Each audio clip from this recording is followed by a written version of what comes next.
Hello parents, it is me, your child. I'm not killing myself, and this is not a digital suicide note, just in case you were thinking that. I've told both of you about my weird gender stuff in the past, and also my desire to get top surgery, which is the thing that makes you go from this to this. So I'm hoping that this won't be a surprise at all, and we can all move on immediately.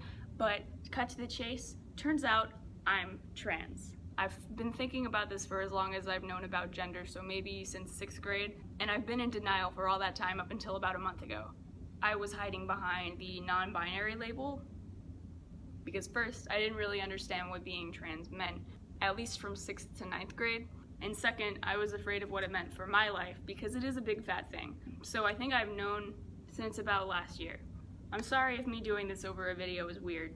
I'm doing this right now because one, Dad is away, and that means that I can come out to both of you at the same time, same physical distance, and give you like a comfortable amount of time to process it before you see me again. Two, Jeff already knows and I'm gonna tell people in a few days, so I figure you guys should be caught up. And three, I don't really want to have a heartfelt conversation about this, at least not immediately, because it is still an uncomfortable topic for me, and by doing it over video, I can plan everything that I'm saying. I wrote a script for this bitch, and maybe make it less uncomfortable with humor, but it's not a joke. Here are 5 reasons I know I'm a guy, if it can partially erase any hypothetical doubts about the legitimacy of this realization. Number 1.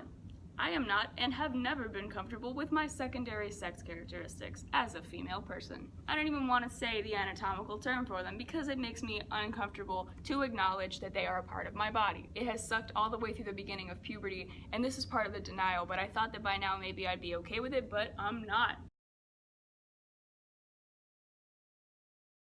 I've been saving the bulk of my money since my first job, and I will save from my coming jobs with one goal in mind, and that is getting top surgery. The surgeon that I've had my eye on for a while now sets his price at about $9,000, and I've got about $4,000 saved. 2. It makes me actually uncomfortable when people refer to me in a feminine way. I don't like being called pretty or cute, not because I'm insecure and can't take a compliment, but because pretty and cute have connotations of like smallness and delicacy that are associated with the traditional idea of femininity, and I don't like it when people refer to me as a girl, woman, lady, ma'am, sister, etc. Number 3, when people refer to me in a masculine way, I actually feel good. When people call me sir, brother, son, boy, man, whatever the fuck, it makes me feel happy in a tangible, recognizable way, and reacting to male stuff in that way in comparison to reacting to female stuff in an overtly negative way is enough to legitimize this reason. Number 4, I have been subconsciously acting and dressing in a masculine way for the bulk of my life. You guys witnessed the tomboy phase from like 2nd to 6th grade when I had autonomy over my dress and clothing, and then I was a bitch for a few years, but I was a bitch that was wearing baggy clothing because it wouldn't show off my body that was getting progressively more feminine than I was used to. And again, you could write this off as like simple insecurity about puberty, but I wasn't insecure about it in the regular way that kids are insecure about puberty. I was uncomfortable with it because my body was getting further away than what I was used to in a gender sense, not just because I was uncomfortable with growing up. I did dress pretty feminine last year, but analyzing that now from a distance, I think that that was me trying one last time to fit into my assigned gender and see if I could live with it, and I couldn't. In 5, I've been going to the gym for months, like deliberately working out to enhance the muscles that would make me appear more masculine. I've also been deliberately dressing more masculine, presenting socially as more masculine, and even binding my chest, all of which make me feel far better than how I feel when I'm presenting in a feminine way. Quick recap of the reasons, but that's enough. What does this mean for you guys? Number 1, please try your best to stop referring to me as your daughter.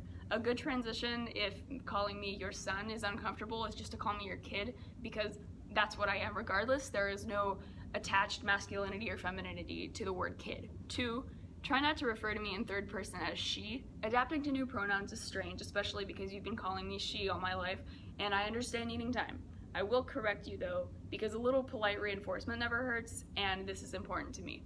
If you do accidentally say she or her, what you shouldn't do is comment on how hard it is to switch because you've been calling me she all my life. I know it's hard, and I appreciate you making the effort a lot, but saying that it's hard benefits no one, and it will actually make me feel bad because I'm making you do this big change. And 2, don't make a big scene about apologizing. Same deal, it's hard, I appreciate the effort. It would still create a weird moment because I don't want you to feel terrible about this, and you feeling terrible about it would also make me feel terrible consequently because I'm making you do this. Here's what you should do. I don't know if he's gonna go. A quick sorry is okay if you feel the need to say it, but really all you need to do is reword your sentence and move on. What else is there?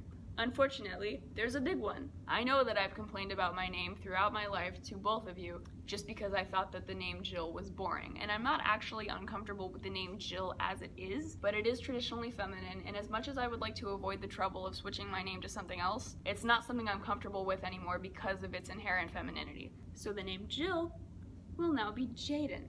I'd actually like your input on my name, but not right now. Getting this legally changed is not high on my list of priorities, so I'll cross that bridge when I get to it, because by the time all of this is settled and we're all like good with it, I will be an adult capable of handling all the legal stuff. And I understand that adapting to a new name is even harder and even weirder, especially because you will usually be saying my name to my face. I know it's strange, I really appreciate the effort, and it's the same deal with the pronouns. If you mess up, don't make a big deal out of it, just correct yourself, and we'll move on. So, Jeff already knows. Emily and some of Jeff's friends already know because of Jeff. You guys can tell whoever you want, with the exception of our extended family, for the obvious reason that it's probably just not a good idea, and I'm also not ready to tell them. For example, I want Amy and Stan to know because when I'm with Mom, they are a part of my life and I want them to adhere to these names and pronouns too. If you have questions, ask me however you want. We can have a heartfelt conversation if that's what happens naturally. I just didn't want it to happen at the same time as I was getting this big boy out the way. So, sorry for drastically shifting your perception of me out of the blue, but this is here, and it's pretty permanent. I'm not expecting either one of you to not be accepting of this, so please don't surprise me. Grieve your daughter, because now you have 2 boys. Have a good day, and I hope this didn't significantly shock you.